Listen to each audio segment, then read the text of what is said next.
Ow. Okay guys, so my last video, I read a whole bunch of Reddit confessions and I had a really fun time doing that. I don't know if that's a bit dark and twisted, but it was like, it kind of felt like I was like, it was almost like you could relate to them because they were like opening up, you know. Not all of them. Some of them were terrible. Some of them made me lose all my faith in humanity, but then it was restored because others were just so beautiful and so amazing. Not really, but anyways, I wanted to do that again because it was very fun. So today I'm going to be reading people's deepest, darkest secrets and confessions. And you know what? You're going to have a good time. Okay guys, I just found one that sounded pretty crazy. So it says, I held my boyfriend at gunpoint over an 8-hour period. I wanted to pull the trigger. I was not in a good mental spot. It wasn't some big epic fight that started it. We had a disagreement and I flipped. I didn't black out. I was fully aware of my actions. We were in a happy relationship at this point. 3 years in, I woke up one day and we had a little argument over something I don't even remember now. He tried walking away to let me cool off and I just lost it. I grabbed my gun, told him we were going to talk. I loaded it and held him at gunpoint in our bedroom for about 8 hours. I had never been violent before, no warning signs, etc. He talked me out of it, and instead of calling the police, he got me the help I needed through medical professionals. I was diagnosed with PTSD, social anxiety, and depression, possibly stemming from the PTSD. He was there for me every step of the way, and the guilt I feel will never go away from my actions. Life could have gone such a different way if I pulled the trigger. This was 10 years ago now, and we are married and have 2 beautiful children. They stayed together. Looking at us now, no one would ever imagine what happened. We have never told anyone, and he stood by me at my darkest moment. Mental health problems are real. Instead of locking me away and running for the hills, he helped me when I needed the most. The resulting life we are living together is more than I ever could have imagined. Wait a minute, why is it kind of sentimental? Honestly, you know what? He's better than me, because if somebody held me at gunpoint, I don't know if I would be so understanding. See, like, this is just crazy.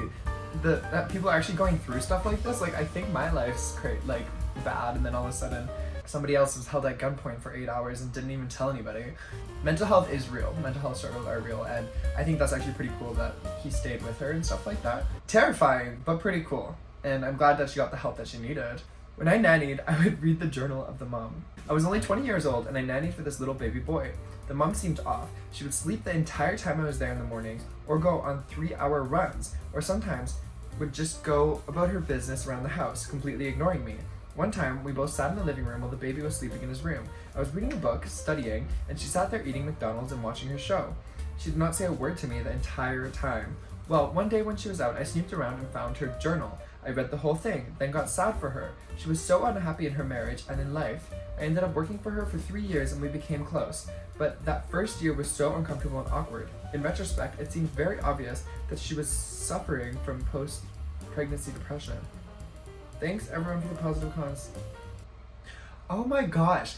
Okay, when I first started reading this, I completely thought she meant she would read the mom's journal to the kids. And I was like, so I thought that was gonna be a little bit more interesting, but I guess not. I'm sorry, this has nothing to do with the video, but what is this ad?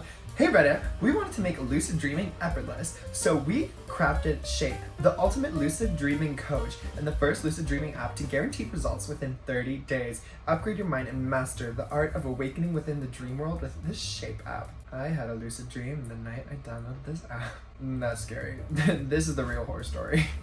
Okay, this one sounds really weird. I keep copies of other people's keys for personal use. Whenever anyone lets me borrow a key, usually to their house in order to pet sit, the first thing I do is go to Walmart and make a copy of that key for personal use after they ask for it back. I never break into houses and steal anything other than food or maybe alcohol, but I love the feeling of being able to effortlessly enter a place I know I don't belong without anyone's knowledge. I have keys to multiple people's houses and a couple of buildings/garages from my old job. I don't steal anything except for the stuff I steal. Yeah, that's exactly what I was thinking. What? Why? I feel like this is scary. No, actually I say that, but no, never mind. I was gonna say I say that, but they're not doing anything bad, but like they still have access to their house and nobody knows. Oh my gosh. I should find out who dogs people and be like, who are you? Turns out it's somebody I knew. They have a key to my house. Not funny. Okay, guys, this one isn't a really deep, dark confession, but I thought it was kind of funny. I used to work at a fast food restaurant. They gave out lollipops in its kids' meals. Whenever 2 meals were ordered, I'd put 2 lollies in one of the meals and 1 in the other, just to imagine the issues it would cause between the kids. Edit some details. I was an angsty, bored teenager. I was aware of how I was reading the family dynamic. I'm a father of 2 now, and I can imagine how my drive would suck if this happened to my kids. Yeah, no, that's hilarious. I don't care. Oh my god. And then the next one, on my neighbor's doorstep. So back when I was a teen, my dad asked me if I wanted to make $20. I accepted. The catch I had to on our neighbor's doorstep. It was clear my dad had beef with this woman. She woke up in the morning and tried to blame our chihuahua. My dad yelled at her, saying that this was bigger than our dog. Impossible. The point is, I don't feel bad for returning school. The last line really got me. I guess, you know what, that proves me wrong for assuming it was a guy. You know, girls can do that too. This is funny. Oh my gosh. This one sounds interesting. I pretended I was selling something on Craigslist and got 2 strangers to meet awkwardly. Years ago, I made a new email address and got 2 potential buyers from a PlayStation that I was pretending to sell. I confirmed a date and time with both of them, decided on the mall near a certain store. I asked them what they'd been wearing so I could find them. I gave them each other's description for myself and then went and hung out. One walked up to the other. You could tell there was immediate confusion. They started arguing over who had what. You could see them get pissed once they realized what happened and wasted the time. They both stormed off on their phones. Sure enough, I got angry emails from both of them, lol. I kind of feel bad about it, but it was a funny interaction to witness. Was anyone else hoping that at the end of the story would go, they instantly connected and decided to catch a movie together since they come all the way down to the mall anyway. That was 5 years ago. They're getting married today and they asked me to officiate. No, I was hoping for that too, but no. Some people are just angry people, I guess. I would have been like, oh, that's so funny. Anyway. Oh, this one sounds so bad. I kicked a kid in his balls and he had to get one removed. This happened when I was around 7 or 8 years old. It was my first year in primary school and I had joined the school with some of my friends from the local feeder school in the area. One particular boy was a year older than us and was repeating the first year for some reason.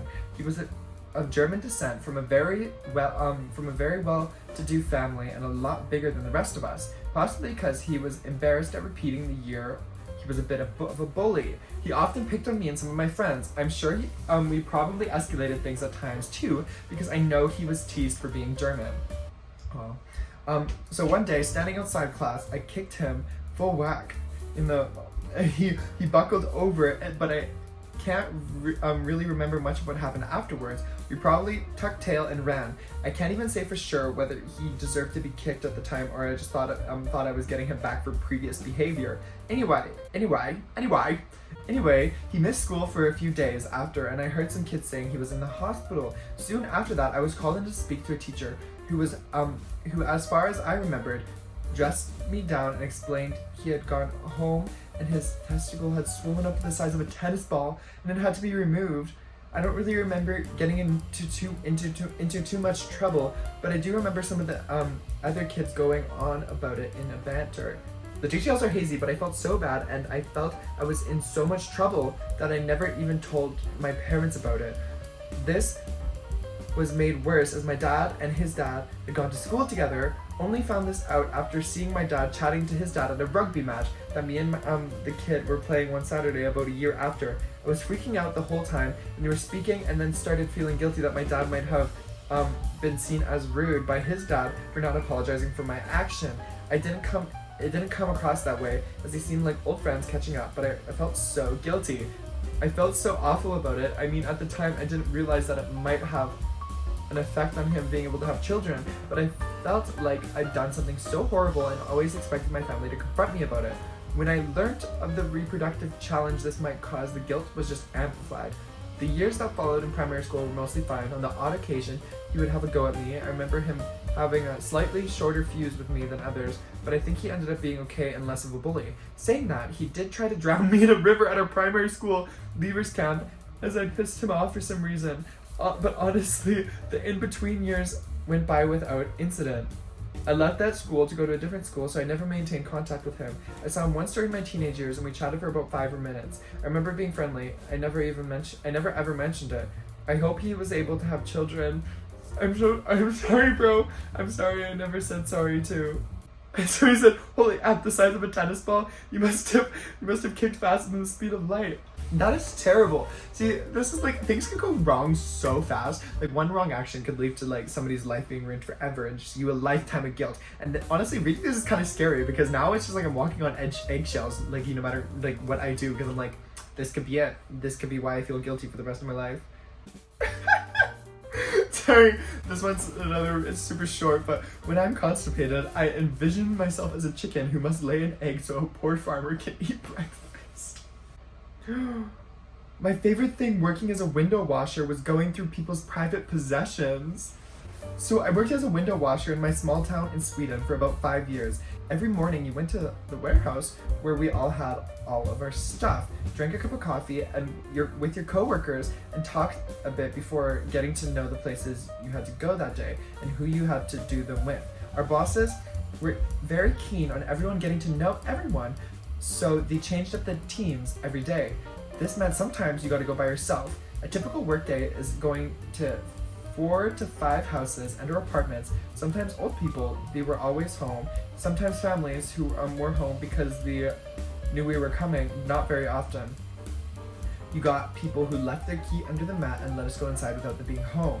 I liked this the most, since you didn't have anyone breathing down your neck while you worked. And sometimes, once in the blue moon, you got a house with nobody home by yourself. I don't know if there's something wrong with me, maybe, but to me it felt like I had struck gold. Maybe because I knew I would be able to walk around that house by myself, checking out every inch of it. I usually started by doing my job super fast, make sure I had some way of knowing if they got home. Usually I placed a ladder somewhere close to the door, so if someone came home, they had to move it. Then I got to work. I never looked to steal anything, it was pure curiosity. I looked through bathroom cabinets, nightstands, desk drawers, basically anything that you could open, while making sure everything I touched was placed back exactly where it was before. During my years, I found diaries with dark secrets, cute secrets, and just downright weird secrets. I found I found a gun under a mattress. One couple had a sex suite in the bedroom, so it's not really something I need to look for, but I thought it was strange that they didn't take it down when they knew people were going to be in the house. I once opened the teenager's MacBook and boom. Okay, that's embarrassing for the teenager. No password, no incognito window, nothing. Jewelry, expensive watches, and knives. One kid had a 3 knives welded together like a ninja star, but with a handle. Like I said, never stole anything. That wasn't my goal. I just love going through people's stuff. It's wrong, I know that, but I couldn't help myself. Okay, but I've never had an urge just to go through people's stuff. I don't know if other people have. It's kind of weird though. I used to go into random homes in my neighborhood when the occupants weren't home. This was in the mid-80s when security wasn't like it is now, and also lots of families didn't even lock their doors. The first time I ever did this when I was riding my bike in the neighborhood and saw a front door of a home wide open. I peeked in and said, "Hello?" just to see if someone was home. No one answered. I stood in the living room just scanning the area and got spooked and left. After that day, I was hooked on it. I would wait for people to leave and enter through whichever door/window was open and would walk around. I never stole anything, but I did open drawers, closets, and went through personal belongings. I once found a wad of money rolled up in a sock. I took the money and sock and put it in the next drawer over. He just moved the sock. I felt like I needed to leave a mark, so I ended up moving dishes and cabinets. Like I switched the cups with plates and moved utensil drawers to another spot in the kitchen. I did this about 8 or 9 homes until people started talking and getting suspicious, and of course, people started locking the doors, including our family. I stopped after that. Someone did call the police, but nothing ever came of it since nothing was stolen. I haven't trespassed in anyone's home, but I do switch things around in other homes when I'm invited over. Like, I find it funny how you wanted to F with people, but sort of respected their boundaries at the same time. Sorta. Okay, and also, what did he mean by, I haven't trespassed in anyone's home? Does he mean now? Like he hasn't done it anymore? But that is kind of funny, just switching everything's around. I bet you all thought they were going crazy at first. That's kind of funny. I'm gonna do that to somebody now. Not sneak into their house, but like if I'm invited over to my friend's house and like everybody leaves to go do something, I'm gonna switch their utensils or something like that just so they're really confused. I shoplifted over $6,000 worth of clothing in one stint.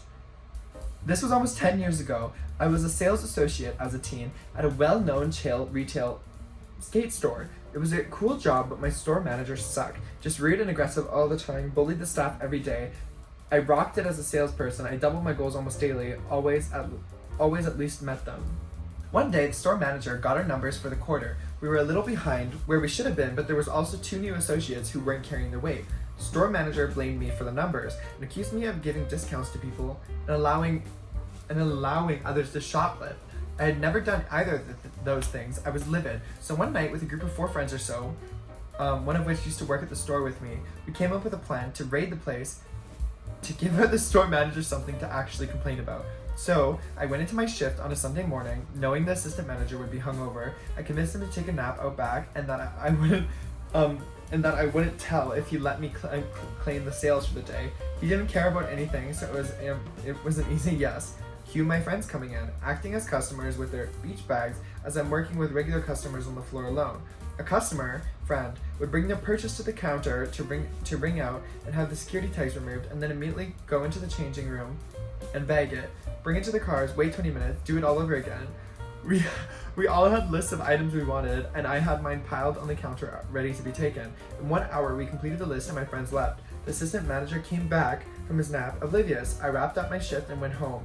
We divided up the clothing and celebrated. Never got caught. I put my notice in the next day, and that was that. Old friend from work told me when the next quarterly report came out after I quit, the numbers were so bad from shrink, inventory of clothing missing without no money to show for it. The store manager got demoted. Oh my gosh. Was it wrong? Yes. Would I do it again? No. Do I regret it? Not even a little bit. Guys, that kind of sounds kind of funnier. I mean, stealing is bad, obviously. Never mind. Ignore me. Another one just like the last one. Oh my gosh. Okay, this is gonna be the last one, guys. I stole thousands of dollars in change over 2 years working at McDonald's. When I was 16, I got a job at McDonald's. I hated making food and working front counter. I always used to work drive-through window, taking money at the first window. This was before credit cards, so everyone paid in cash.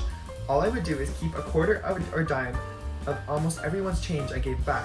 I would put that extra quarter or dime in a special spot in the register. Once I got 5 or 10 worth of change, I would dump the change into the right spot and pocket a 10 or 5. Some nights I would leave with over $50 in cash, a lot to a 16-year-old me. No one ever caught on, and only twice I can remember people telling me I gave them the wrong amount of change back. I would just act like a dumb kid who miscounted. I don't know how nobody at work caught on, because I always had a ton of change at the end of the day. Everybody is like, they're all material girls apparently, because like they're creating these grand heists for their job. When I worked, I would say no if somebody offered to tip me because I wasn't allowed to take tips, like when I worked at a fast food restaurant. Anyway, so that was the end of this video. I hope you guys enjoyed it, and if you did, you should leave a comment down below and tell me if I need to make another one, because there's a lot of confessions on there. So please like and subscribe and comment, and go follow me on every other social media platform you could think of. And that's all for this video. Thank you for watching. Bye-bye. Love you.